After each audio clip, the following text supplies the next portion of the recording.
Hallo, guten Abend. Könnt ihr mich hören?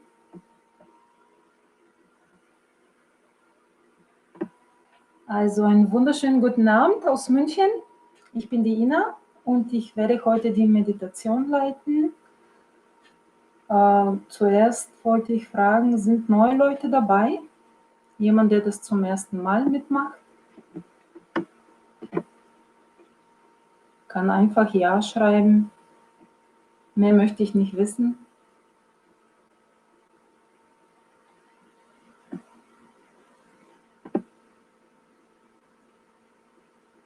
Okay. Also wir werden heute eine Meditation machen für unseren linken Kanal. Und zuerst würde ich sagen, werden wir einfach ein paar Entspannungsübungen machen. Wir sitzen bequem und zuerst reinigen wir die Energiekanäle. Dazu können wir ich zeige euch erstmal die Stellungen. Also den linken Kanal reinigen wir mit der linken Hand auf dem Schoß.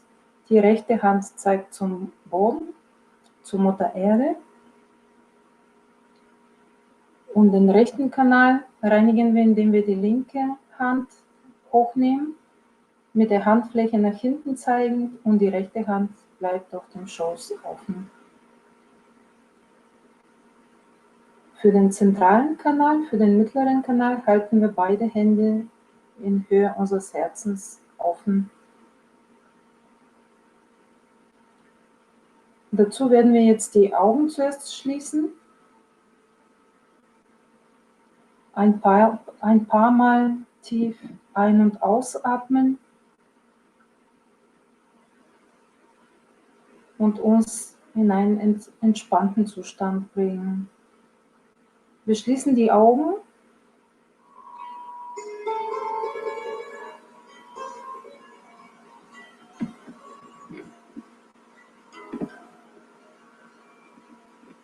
und zuerst,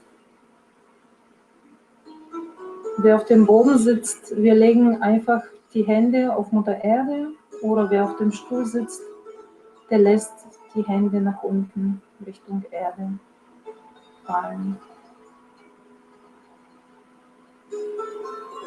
Und wir atmen ein paar Mal tief ein und aus. Wir können den Atem kurz anhalten, tief einatmen, kurz den Atem anhalten, ohne Druck, und dann nochmal ausatmen. Und das machen wir ein paar Mal.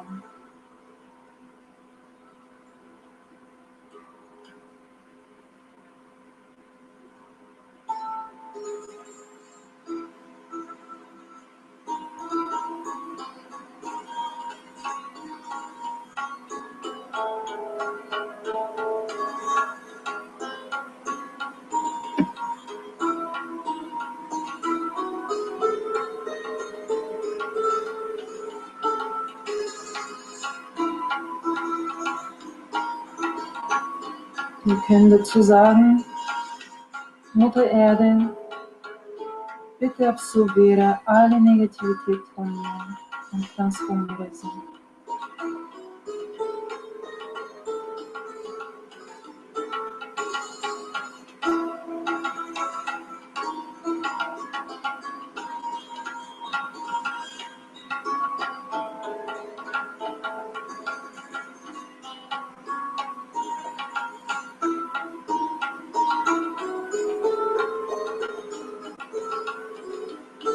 Dann legen wir die linke Hand auf den Schoß, die rechte lassen wir nach unten zeigen.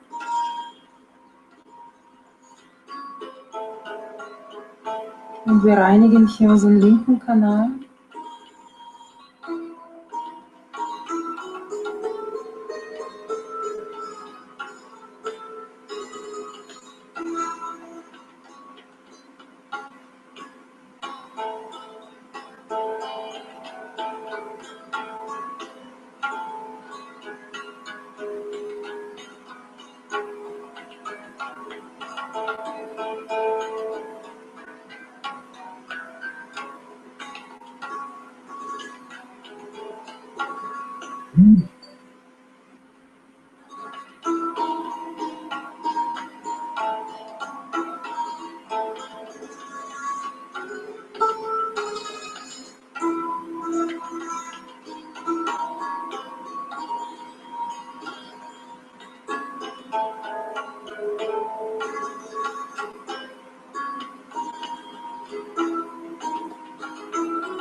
Wir können sagen: Ich übergebe alle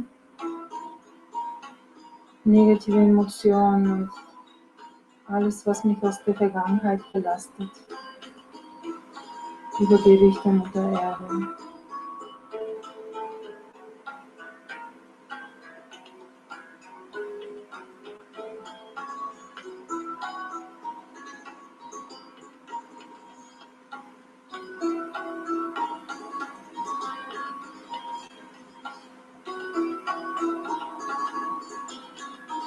Dann legen wir die rechte Hand wieder auf den Schoß und nehmen die linke Hand nach oben. Wir halten die Augen geschlossen.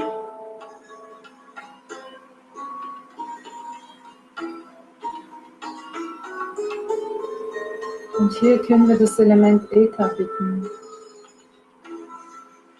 Wir können dazu sagen, oh Äther, bitte nimm alle Negativität von meinem rechten Kanal auf und löse sie in der Luft auf.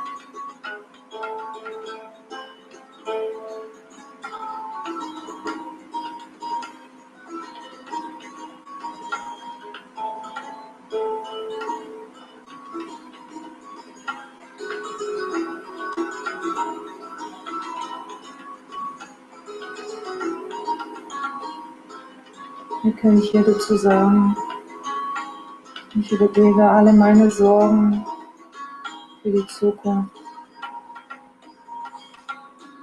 all das ganze Planen und der ganze Stress, der sich angesammelt hat.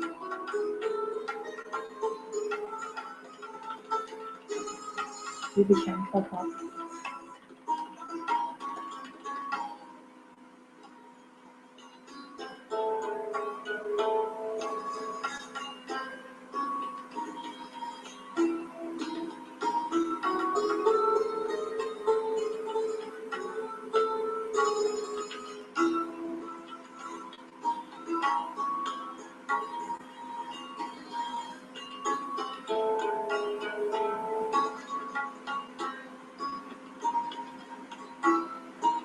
Dann nehmen wir beide Hände in Brusthöhe.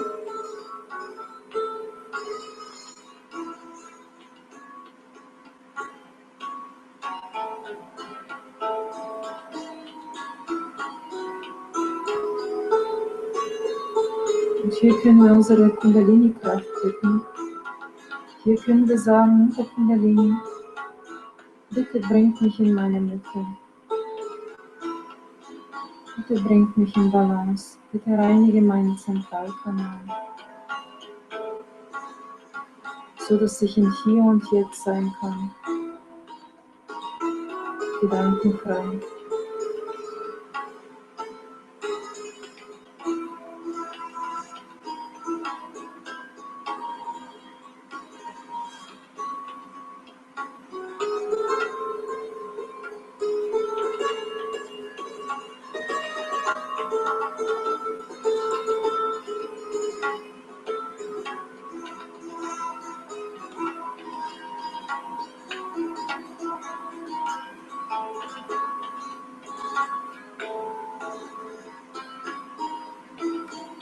Und so legen wir beide Hände auf den Schoß und können langsam die Augen öffnen.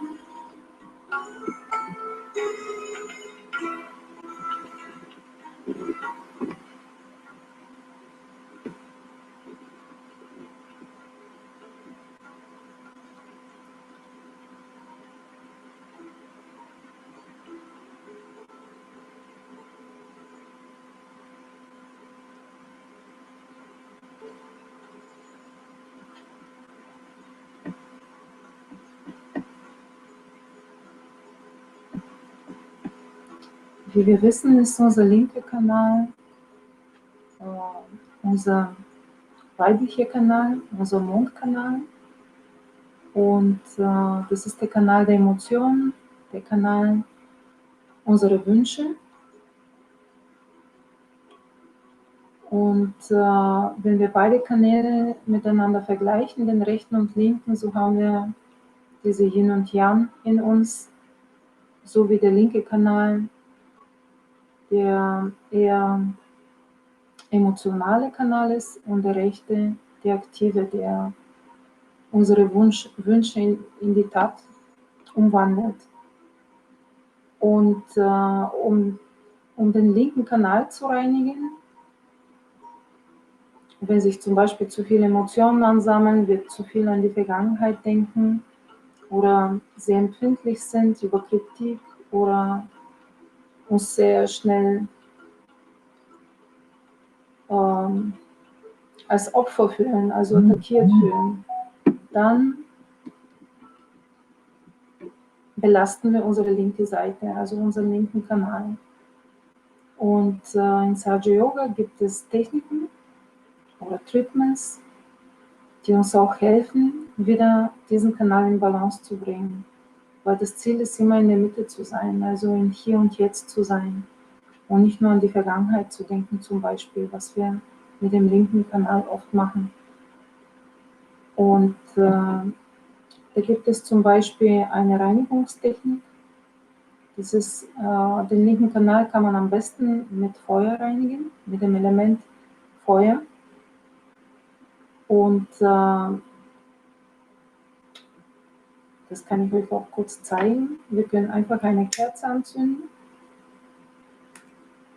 Und diese Kerze, also ich habe hier eine kleine Kerze und wir können diese Kerze entlang unserer linken Seite bewegen und dann den Kopf leicht nach rechts neigen und die Kerze rechts oben bewegen. Und dann gehen wir wieder zurück. Und das machen wir ungefähr, also ein paar Minuten kann man das machen. Und wer auf der linken Seite ist, wenn die linke Seite belastet ist, dann spüren wir eine Klarheit oder wir spüren eine Lebendigkeit danach. Also wir spüren einfach, dass es uns gut tut und dass es uns wieder in unsere Mitte bringt. Also wir bewegen einfach die Kerze nach oben und unten und über die Augen geht sie nach rechts.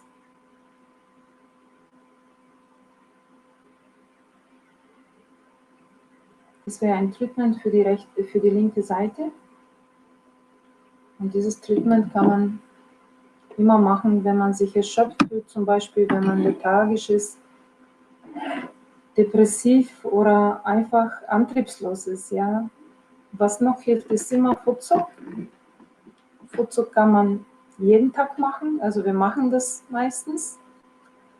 Und beim schönen Wetter natürlich kann man das wunderbar an einem großen Gewässer machen, am Fluss, am See, am Meer, wo auch immer man ist und Wasser in der Nähe ist. Einfach die Füße für 10 Minuten mit den Füßen ins Wasser gehen und in Meditation sein und alles abgeben. Also das sind wichtige Treatments in Sahaja Yoga und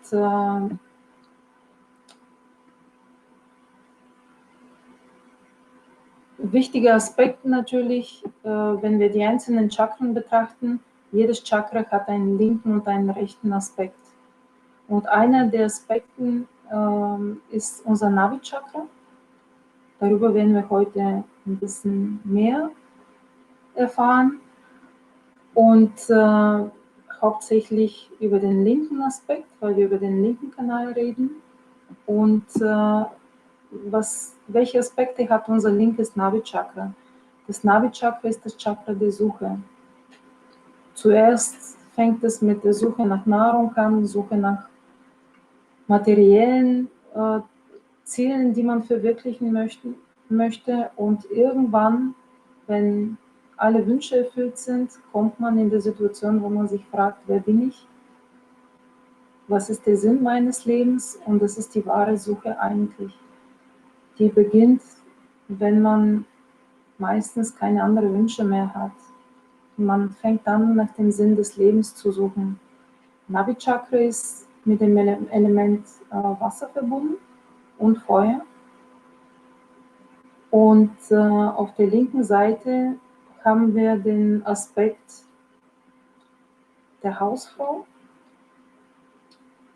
was nicht bedeutet, dass Hausfrau in der heutigen Zeit Frau am Herd stehend bedeuten soll, sondern es bedeutet, dass man diesen weiblichen Aspekt mit reinbringt, der gute Gastgeberin, der gute Hausfrau, der Frau, die zum Beispiel den Frieden in der Familie etabliert und sich alle wohlfühlen. Also das heißt, ein gemütliches Zuhause einrichten und einfach nach einem schweren Arbeitstag, nach einem stressigen Arbeitstag oder Schultag für die Kinder, einfach diesen Frieden mitbringt. Einfach dieses sich wohlfühlen in der Familie. Und das ist ein ganz wichtiger Aspekt, weil wenn wir mit uns zufrieden sind, wenn wir im Frieden sind, dann äußert sich das auch nach außen. Und es gibt so ein Kinderlied, Frieden im Navi, Frieden in der Welt. Das heißt, es beginnt immer mit uns. Also wenn wir es schaffen, durch die Gedankenfreiheit, also durch das Meditieren, alles loszulassen und uns einfach wohlfühlen. Wir fangen zuerst an, uns selbst zu genießen und dann genießen auch die anderen unsere Gesellschaft. Ja. Wenn wir uns wohlfühlen, dann strahlen wir das auch nach außen aus. Deswegen ist es ein ganz wichtiger Aspekt in der heutigen Zeit. Und wichtig ist, dass wir gedankenfrei werden. Also meditieren ist ganz wichtig, dass man morgens und abends meditiert.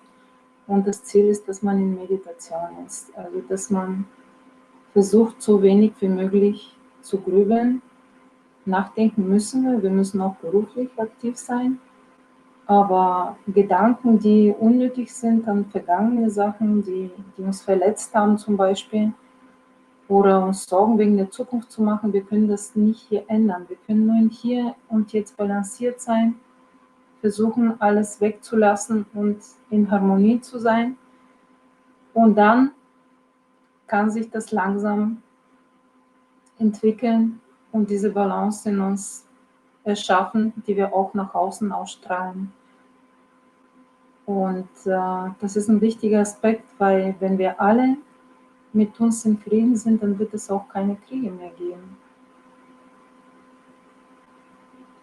Und das ist das, was ich an Sahaja Yoga so schön finde, dass die Reise zuerst nach innen geht, dass wir mit uns versuchen, in Frieden zu kommen. Und ich werde jetzt eine kurze Rede von Shri Mataji zeigen, die Gründerin von Sahaja Yoga. Sie spricht hier über Nadi Chakra.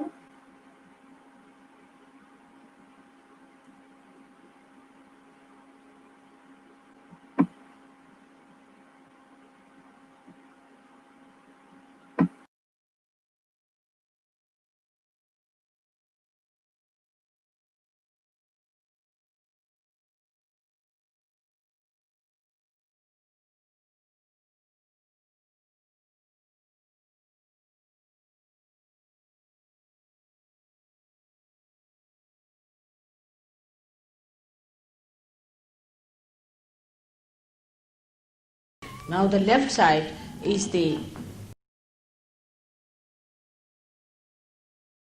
center of the family life, the Graha Lakshmi, the goddess of the family, the household. You see. A person who runs after money too much forgets his family. He has no time for his family. A husband and wife may meet somewhere on the airport or may just wave at each other sometimes, you see, crossing each other. Or the children suffer the most. And in that case, the women also then take up with the men. They compete, what's wrong? They start copying men. And in doing so, when they compete with each other, then what happens? That this family life gets disturbed. The woman of the household is dissatisfied, her ego is not satisfied. In olden times, the man used to go in the jungle and get all the wood cut, bring it home, and give it to the wife, and wife used to cook. There was no problem because there was barter system. He could see her working in the household. Now the husband earns the money and the woman spends. I mean, that also requires some work, isn't it, to spend the money. But to man, it looks like that I'm the earning member and she's the spender. So she says, all right, I will also earn. But in this, too much of competition like this between the two, what happens? The family suffers, the children suffer. And such a person will have problem with the wife will have problem with the husband. And you can always feel that center on this finger. If that finger is catching, that means there's something wrong with your family relationship. That you have to adjust yourself and he has to adjust. It's an important thing. Because you are like the flowers which have to produce a fruit. That's what nature wants. Nature wants that you are there to produce the fruit that is your children. That's why you are men and women. That's the basics.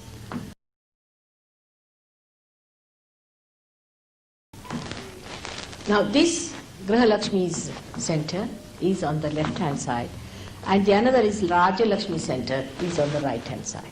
Now this center gives us the power to rule over people, and we become very, in extremes you see, we can become very arrogant, and we can become very sort of authoritative, and we might sort of end up with a funeral with 10,000 people behind us, all bought from market and put there behind you without any feelings. That's all, finished. With such a man finished, they say, oh, thank God he died. He was a horrible terror for us. So, that kind of a life can come with Raja Lakshmi. But in the center is the Lakshmi. Lakshmi is the goddess, is the power within us by which we balance, lead a very balanced life, by which we are satisfied. Now they have made a beautiful picture of this Lakshmi. Also one should understand this power is a lady, is a mother, and she stands on a lotus. Now these are all symbols which suggest that these symbols are carved out with such deep significance. She stands on a lotus. Means imagine who can stand on a lotus. And she is a very healthy woman, and she stands on a lotus. It means that she is never putting pressure on anyone. A rich man comes in, he must honk his car loudly because he's rich, so he thinks he must honk it higher.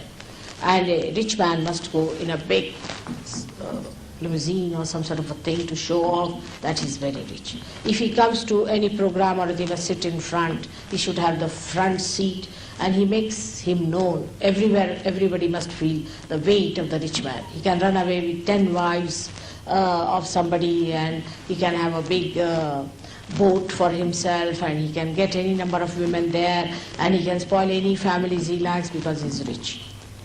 This kind of thing comes in people, but Lakshmi, the one who stands on the lotus, is the beauty and the glory of the riches that God has given that person. Then, it has got 2 red pink flowers in the hand that are lotus flowers again. Now the lotus is regarded as a very holy flower in India because it is so receptive to everything that is crude and funny. First of all, it is born in the mud. Just think of it. In the mud, in the filth, where the horrible smell is coming out, the lotus is born. And the one lotus gives the fragrance, the beautiful fragrance to the whole atmosphere, and kills all that filth and everything, and covers the whole pond with its big, big leaves, so that it looks a beautiful pond. That's what is the lotus for. But this lotus is a pink lotus, means pink, is the sign of love. Pink is the sign of love. So such a person has to have tremendous love and that softness of the lotus. Now the inside of the lotus is very soft and nice. And I don't know what you call that, the black bee, a very big one, which has got horrible... No, the black bee is like that, which has got angular legs and things like that. Horrible, you cannot touch it. That one can find its place in the lotus. When it goes to the lotus opens its petals and takes it inside and makes it sleep on the corona that it has, very soft one on the bed, and covers it nicely and gives it a nice, swinging feeling that it feels it is in the lap of the mother and it sleeps on. Even such an animal, it gives a place to live. Now the man who is a Lakshmipati, the one who is blessed with Lakshmi, has to have a temperament like that. Anybody who comes to his house, anyone, should be very readily accepted. I've seen people like that. I've seen in my lifetime. Should be accepted, and they should be very gratified to have such people in the house, and should feel that, oh God, what a blessing it is that we have a guest in the house. But in modern times, we find out devices and methods how to avoid guests. Guests are equal to pests. I was in London. We were living on Surrey Hills, and we had bungalows, separate bungalows, quite good bungalows, I should say. There were 7 bungalows. And poor husbands were taken to task for mowing the lawns and everything, and the wife used to tell them, now come along, do it properly. And the polishing of the brass, whatever was there, and everything was done very well. But I didn't see even a rat enter those houses. Even a rat. I mean, leave alone human beings. Nothing entered those houses, only these 2 persons used to come out and go in. And I don't know, they might be having some yearly, some sort of a get-together maybe, but nobody would. While my house was naturally, I am like this, so it was open all the time. People would come in and go out and this and that, and I was just enjoying their company. And one day they asked me, what's the matter in your house? All the time people are coming and going, and we used to wonder, what is it going on inside? I said, nothing, just they come, have tea and go. That's all, just some talk together, some rapport of love. But what is this, all the doors are closed? That way I must say, Sydney people are very open-hearted. And they like to be together. There is a togetherness in them. But with all this, if you cannot have togetherness to enjoy your wealth with others, then what's the use of all the wealth? If you have wealth, you'll go for horse racing. That's also your own enjoyment. If you have wealth, you will do something else which is so individualistic. You cannot enjoy your wealth unless and until you share it. As I told you the other day, that I am a capitalist in the sense I have all the powers within myself. But I cannot live without sharing it, so I am the greatest communist because I just cannot enjoy it. That's why I had to come all the way to Australia. And today my husband was so insistent that I should come back soon. I said, no, I have to meet all the Australians, stay, and then I'll come. So unless and until you share this love after realization, you do not enjoy. All isms drop out because you become combination of both extremes. And you just start enjoying yourself.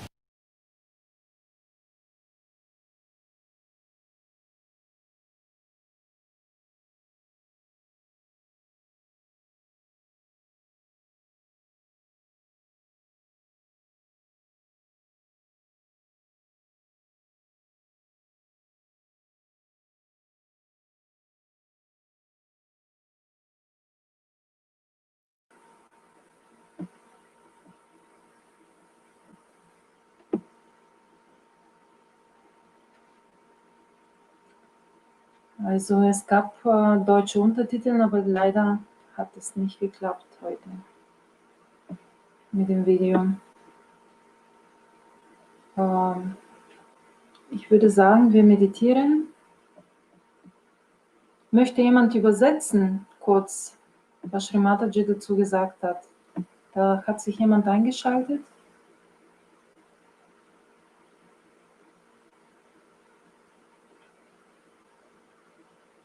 Ah, okay, dann kam die Untertitel. Also ich konnte sie leider nicht sehen. Ja, super. Ich würde vorschlagen, wir legen die rechte Hand auf der linken Seite unseres Bauches, neben dem Bauchnabel, also auf der Höhe. Wir schließen die Augen und wir meditieren auf unser linkes Navi. Und ich spiele ein bisschen Musik dazu ab.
So, wir können langsam die Augen wieder aufmachen.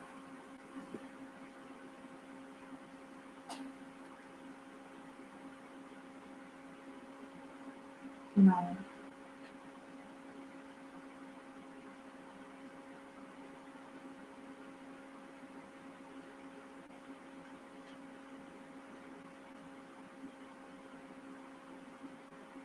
Was für unsere linke Seite auch gut ist, wenn wir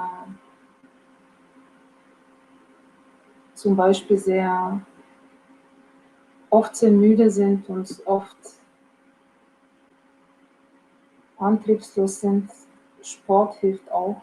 Also wer versucht 2-3 Mal die Woche in Bewegung zu kommen, das hilft unserem Kreislauf und das bringt auch die linke Seite ein bisschen, das pusht sie ein bisschen. Aber wie gesagt, durch Meditation kann man sich sehr schnell wieder in Balance bringen. Und das Wichtigste ist immer dieser Gedankenfreizustand. Und wir brauchen nicht viel Wissen am Anfang, wenn wir anfangen zu meditieren. Also schöne Musik zu hören zum Beispiel hilft uns auch, wieder in Balance zu kommen. Und was Navi Chakra auch anbetrifft, ist die Nahrung, die wir zu uns nehmen. Also Shri Mataji sagt auch, wir sollten unsere Nahrung besser vibrieren. Das heißt, einfach Vibrationen geben, bevor wir etwas essen. Und mit der Zeit, wenn wir Vibrationen spüren, können wir auch spüren, welche Nahrung uns gut tut und welche nicht. Und das Gleiche gilt auch für Alkohol, zum Beispiel Alkohol und Drogen können die linke Seite sehr schwer machen, also können die linke Seite sehr angreifen. Und dadurch merken wir auch, dass sie uns nicht gut tun. Also es ist ein Erfahrungsprozess, also wir sollen nicht blind glauben, was man uns sagt, sondern wir spüren das vibratorisch, was uns gut tut und was nicht. Und über den linken Kanal und über linkes Navi kann man noch viel reden. Aber wie gesagt, das Wichtigste ist die Meditation. Und wer regelmäßig meditiert, er wird den Unterschied merken. Also wir werden auch transformiert durch das Meditieren. Und ich würde gerne jetzt abschließen und nochmal etwas Musik abspielen. Und wir können gerne nochmal ein bisschen zusammen meditieren. Und ich sage Namaste und bis zum nächsten Mal. Dankeschön.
Tschüss.